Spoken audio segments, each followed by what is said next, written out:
Mediapart, une bonne et une mauvaise nouvelle de la démocratie. Sans Mediapart, il n'y aurait ni affaire Bettencourt ni affaire Cahuzac. Le site d'information lancé par Edoui Plenel, ancien directeur de la rédaction du quotidien Le Monde, est devenu en quelques années un média incontournable, et ses enquêtes ne cessent de questionner la vie politique française. Et pourtant en 2008, année de son lancement, le défi de Mediapart n'était pas mince, alors que les sites gratuits étaient légion. Edoui Plenel et les autres membres fondateurs parient eux sur des lecteurs abonnés, payants, et qui garantissent l'indépendance du journal, entièrement financé par son lectorat. Qui donc sera prêt à payer pour des informations qu'il peut se procurer ailleurs gratuitement? Il faut ici se replacer dans le contexte français. Comme on le rappelait précédemment à travers la présentation de deux films très critiques, la presse indépendante en France est l'exception. Presque tous les journaux sont aux mains de grands groupes industriels ou financiers. De nombreux sites d'information existent, certes, mais ils sont les vitrines et les prolongements des journaux imprimés. Les conséquences de cette suggestion, il y a quelques années, le directeur de la plus grande chaîne privée, TF1, Patrick Lelay, déclarait que sa mission était de vendre du temps de cerveau disponible à Coca-Cola. Ces propos ne rendent évidemment pas compte de l'éthique de l'ensemble des journalistes, mais permettent quand même de comprendre que dans cette presse dont l'existence dépend de ses investisseurs, l'autocensure, le mimétisme, le conformisme sont de règle. Les journalistes les plus en vue, chroniqueurs de radio et télé, éditorialistes de journaux imprimés, contribuent à reproduire le discours dominant qui correspond plus ou moins à celui des deux grandes forces politiques du pays, la droite libérale et le Parti socialiste. Les grands journalistes, ceux qui réalisent le plus d'audience, sont dans leur écrasante majorité pour l'Europe libérale, vivent dans l'attente du retour improbable du plein emploi et de la croissance, sont à peu près indifférents aux questions écologiques et fascinés par l'arithmétique électorale, réduisant le plus souvent la vie politique à un duel de personnalités et à des spéculations sur les élections, toujours à venir. Ce n'est donc pas la presse française dans son ensemble qui permettra de faire émerger des alternatives crédibles à la crise économique et morale qui touche la France. Quand Nicolas Sarkozy prend le pouvoir en 2007, l'un de ses premiers gestes sera de réserver la nomination du directeur de l'audiovisuel public au chef de l'État, signe que pour lui la presse n'est pas encore assez docile. C'est donc dans ce contexte qu'est né Mediapart, média participatif, un journal financé par ses lecteurs. L'indépendance du journal lui permet de porter le regard sur des thèmes délaissés par l'actualité et de donner de la visibilité à de simples citoyens, lanceurs d'alerte, militants de cause qui n'intéressent guère la grande presse. Une fois par mois, Mediapart organise des soirées thématiques, rencontres en direct et visibles par tous, abonnés et non abonnés, entre des politiques, des intellectuels, des représentants d'associations. En juin dernier, on a vu Mediapart se mobiliser contre la fermeture de l'audiovisuel public en Grèce, en organisant une soirée de soutien au théâtre du Châtelet, à Paris. Mais il s'agit également, pour le plus connu de ses fondateurs, de renouer avec le journalisme d'investigation. Quand on l'interroge sur l'éthique du journalisme et sa fonction sociale, Edoui Plenel aime citer la philosophe Hannah Arendt. Il y a deux sortes de vérités, une vérité d'opinion et une vérité des faits. Des faits que les puissants voudraient bien occulter et que Mediapart se charge de remettre dans l'espace public.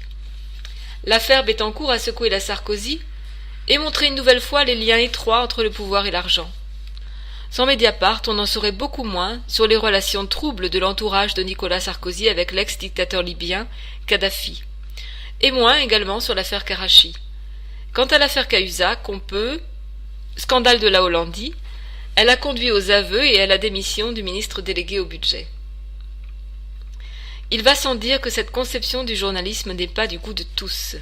On reproche à Mediapart d'être une feuille à scandale, à la recherche d'un scoop, et à Edoui Plenel de vouloir exercer une dictature de la transparence.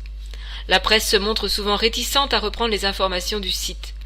Récemment, les révélations concernant un compte bancaire illégal détenu en Suisse par Jérôme Cahuzac, ministre officiellement en charge de la lutte contre la fraude fiscale, ont été accueillies avec une extrême réserve par l'ensemble des journalistes, alors que les faits semblaient accablants.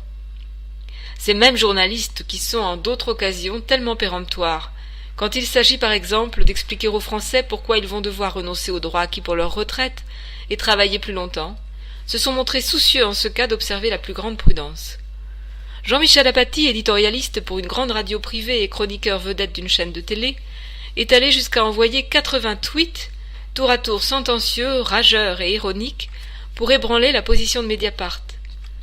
Mais ce qui déplaît à certains plaît à d'autres, et notamment aux nombreux abonnés qui ne pensent pas que le droit de savoir des citoyens puisse être confondu avec une quelconque dictature de la vertu, et que bien au contraire montrer le décalage entre les discours politiques et les actes privés contribue au bon fonctionnement de la démocratie. Le nombre d'abonnés ne cesse d'augmenter, ils existent donc bien ces lecteurs, prêts à payer pour une information indépendante. En cela, le succès de Mediapart est une bonne nouvelle pour la démocratie. Et la mauvaise, c'est qu'avec quelques rares médias comme Le Canard enchaîné, le site Arrêt sur Image et des sites d'information plus militants, tels qu'Acrimed, Politis et Fakir, Mediapart reste une figure d'exception dans la presse française. Son succès manifeste donc également le déficit démocratique qui la caractérise. Lecture des notes. Citation de Patrick Lelay. Patrick Lelay, 2004, alors président-directeur général de TF1. Or, pour qu'un message publicitaire soit perçu, il faut que le cerveau du téléspectateur soit disponible.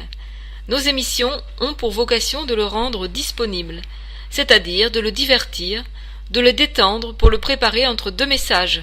Ce que nous vendons à Coca-Cola, c'est du temps de cerveau humain disponible.